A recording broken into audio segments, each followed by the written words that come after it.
Magandang gabi guys. So, ayan, kukuha kami ng pako dito sa bundok. Ayan, masarap yan ulamin, isalad. Ayan, pako. Alam nyo ba ang pako guys? Nasa bundok. Hindi. Kabilang siya sa pamilya ng pako. Pako. Lansang. Alam niyo yung pako guys? Alam niyo yung pako? Yan, kaya pakpako. Yan, dami guys oh. Oh. Yan. Ito, yan, pako yan. Yan. Yan.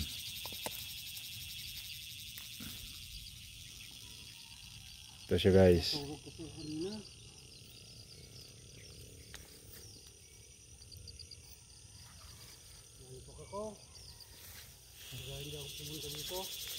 Ha? Nantok ka? So ayan guys oh.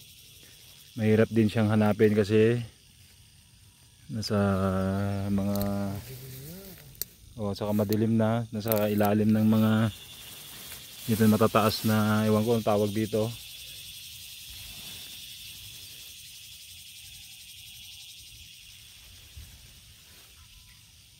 Ayan, may nakuha na ako guys. Ayan oh.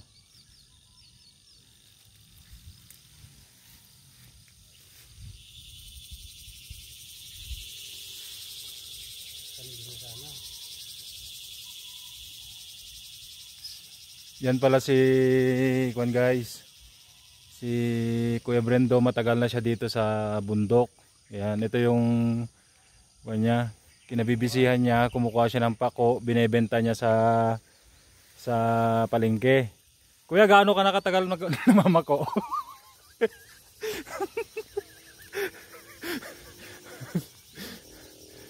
At dahil sa pako guys, napagtapos niya ang kanyang mga anak. Ayan.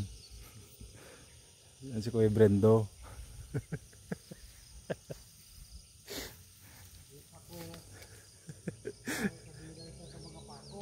Kaya nga kabilang siya sa mga pako, sa pamilya ng mga pako. Kaya pakpako. Oh, eto guys, ang laki oh. Oh, yan. Oh. Yun.